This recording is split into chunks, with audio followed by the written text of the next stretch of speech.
사이버 범죄자들이 카드 정보를 유출하고 있다. 아, 이거 내용 좀 무서워요. 좀 무섭습니다. 최대한 가볍게 한번 제가 얘기 나눌 수 있도록 해볼게요. 이 메타 로고를 박았어요. 왜 그러냐? 사이버 범죄를 못 막고 있는 메타라고 해서 박았습니다. 한번 내용을 보도록 할게요. 우선은 스레드 앱 아시나요? 스레드 앱이 X 있죠? 트위터 X 같은 앱이라고 보시면 돼요. 그래서 여기 그림 보시면은 실타래처럼 엉켜있는 이런 걸 뜻하는데, 내가 남긴 글을 다른 사람들이 추가로 가져다가 글을 작성할 수 있고 막 그런 거예요. 이런 앱입니다. 자, 근데 이걸 왜 가졌냐? 메타에서 만든 트위터 같은 소셜 네트워크 플랫폼, 그리고 인스타그램과 페이스북 연동이 가능하다. 이게 문제는 최근 사이버 범죄자들이 사람들의 카드 정보를 스레드에 유출하고 있다고 합니다. 유출하고 있다고 해요. 메타는 이 포스트들이, 게시글들이 인스타그램과 페이스북에 퍼지도록 도와주고 있다라고 합니다. 도와주고 있다? 그래서 내용들 하나씩 보도록 할게요. 우선은 무슨 범죄냐? 이거예요. 해외 커뮤니티 레딧에서 가져온 사진들인데요. 이게 몇몇 지금 좀 블럭 처리를 했어요. 보면은 카드 정보예요, 이거. 카드 정보. 지금 뭐 금액 얼마 정도 남아 있고 카드 이렇게 있다. 이 정보들이 지금 엄청 올라온대요. 엄청 올라온다고 합니다. 뭐냐, 이거 이런 거 왜 올라오냐? 스레드 호기심에 유용해 보려고 다운로드 받아봤는데 어떤 유저는 키자마자 이런 게 나오더라. 그래서 영상도 올려놨어요. 이겁니다. 앱을 다운받고 켰는데 이런 정보만 올라오는 거예요. 계속 이것만 올라오는 거예요. 이상하죠? 저런 걸 왜 올리는 거지? 저런 카드 정보 왜 올리는 거야? 올려서 범죄자가 뭐 얻는 게 있나? 이런 게 궁금해요. 그래서 보도록 할게요. 자, 그래서 저 커뮤니티 사람들이 막 서로 댓글을 남기는 거 보면은 과간입니다. 뭐냐면은 이 카드 사용하면 문제가 될까? 좀 써볼까? 챗 GPT 평생 유혹 막 살려는 사람인데, 그래서 뭔 소리야? 당연히 문제가 되지. 너 거 크레딧 카드가 아니니까, 신용카드가 아니니까 카드 사기를 범하게 되는 거야. 그래서 내가 한 4번에서 5번 해봤는데 다 안 되더라고. 나 방금 하나 써봤는데 내 아마존 계정이 밴됐어. 금지됐어. 이거는 내 실수야. 괜히 해봤어. 나도 밴당했어. 나도 내 계좌랑 엄마 계좌를 해봤는데 두 개 다 밴이 됐어. 그래서 저걸 가지고 테스트를 하는 유저들이 생각보다 많은 거예요. 이 카드 진짜 되는 건가? 하고 막 해보는 겁니다. 그래서 이 신용카드 범죄 수법, 스캠이죠. 범죄법이 떠오르고 있다. 예를 들면 게시글 이런 식으로 올라오는 거예요. 카드 정보가 올라오고 $800 사용 가능하다. 시간 얼마 안 남았다. 빨리 써라. 이렇게 올라오는 겁니다. 그래서 궁금하잖아요. 저걸 왜 올리는 거지? 저거 올려서 범죄자가 얻는 게 뭐지? 너무 궁금하잖아요. 그래서 어떤 분이 이렇게 했어요. 물어봤어요. 누가 설명 좀 해줄래? 이 카드들 되지도 않아. 도대체 이거 무슨 스캠, 범죄 수법인 거야? 그래서 내용을 막 이렇게 남겼는데 이거를 번역을 해봤어요. AI 통해서.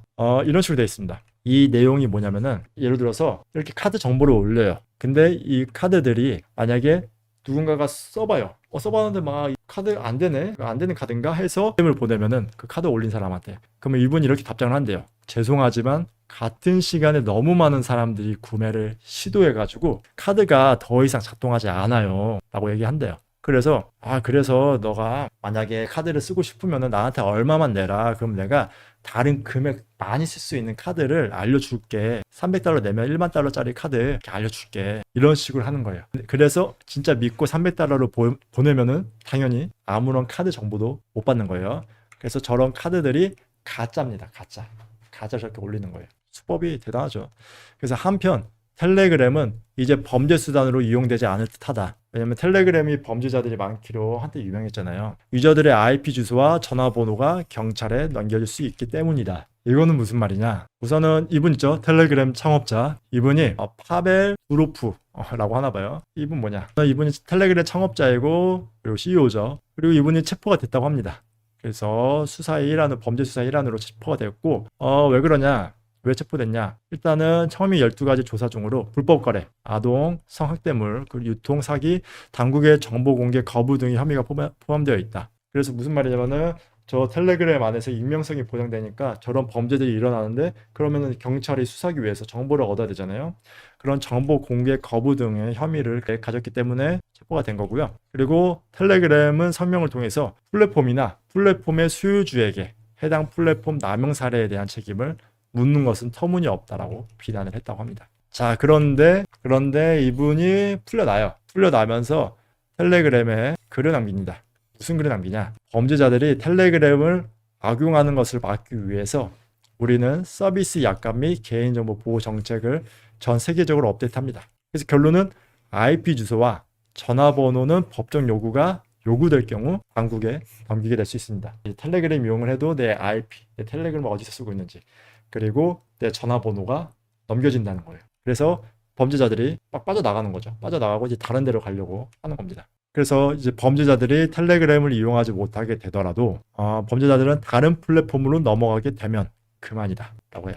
어떻게든 방법을 찾아내는 거죠. 또 다른 범죄를 할 수 있는 곳을요. 그렇다면 메타는 도대체 왜 이런 개인정보들을 인스타그램이나 페이스북에 퍼뜨리는 것일까? 그러니까 아까 전처럼 카드 정보를 올렸는데 이 카드 정보를 다른 사람들이 볼 수 있게 퍼뜨리는 게 메타잖아요.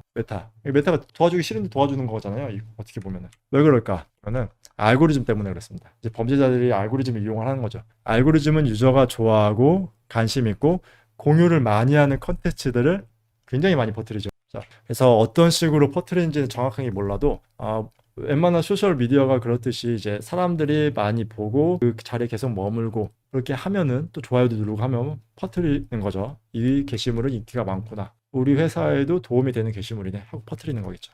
그래서 알고리즘에 도움되는 팁들 여기 적어놨는데 우선은 많은 사람들이 관심을 가질 법한 컨텐츠를 올리고 그래서 댓글, 하트, 공유, 좋아요 등을 누를 수 있게 그리고 공유를 많이 하게 되는 컨텐츠 이 정보는 나만 하기에는 심심한데 다른 사람한테도 알려줘야지 막 공유하는 거 그리고 트렌디한 거 평소에 접하지 못한 거 그리고 유저들과의 소통 뭐 기타 등등 있겠죠. 그래서 결론적으로는 이거예요. 결론적으로는 유저들을 최대한 오래 머무르게 하는 컨텐츠를 올리는 게 베스트인 겁니다. 이게 짱인 거예요. 그래서 이게 그 베스트인 거죠. 보면은 우선은 뭐야 이거 신용카드에 정보가 올라왔네. 돈을 $800를 쓸 수 있다고? 그리고 계속 머무르죠. 이거 왜냐하면 이거 확대해서 봐야 되잖아요. 이 게시글을 보통 스크롤하면서 쑥쑥 올라가는 게 올리는데 이거는 그 자리에 머물러서 이렇게 보는 거죠. 그리고 카드 정보도 입력해 봐야 되니까 보면서 입력을 하고 그리고 카드 정보네 좋아요도 눌러놓죠. 왜냐하면 좋아요를 즐겨찾기용으로 눌러놓는 사람도 많아요.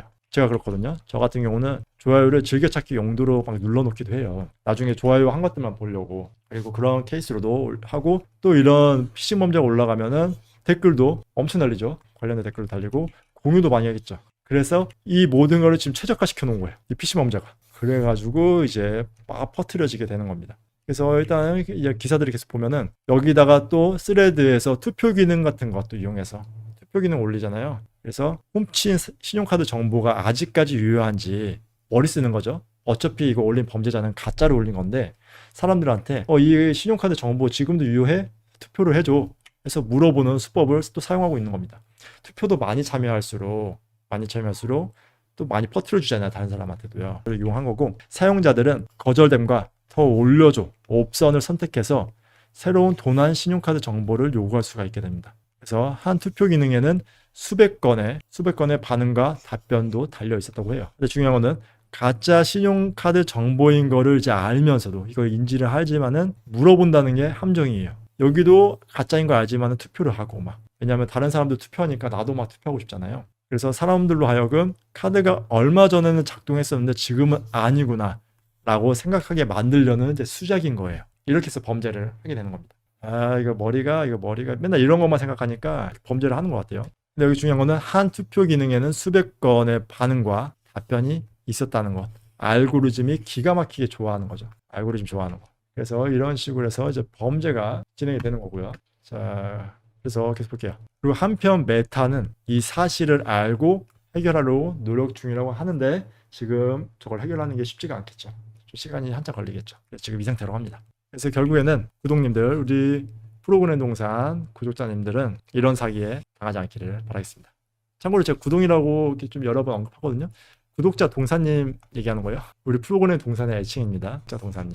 그래서 이거 피싱 당하면 안 돼요. 지능적이죠. 요즘 또 AI 발전해가지고 이런 카드 모양도 아주 진짜 카드처럼 만들 수가 있거든요. 이런 것도 이렇게 만들어가지고 무서운 세상입니다.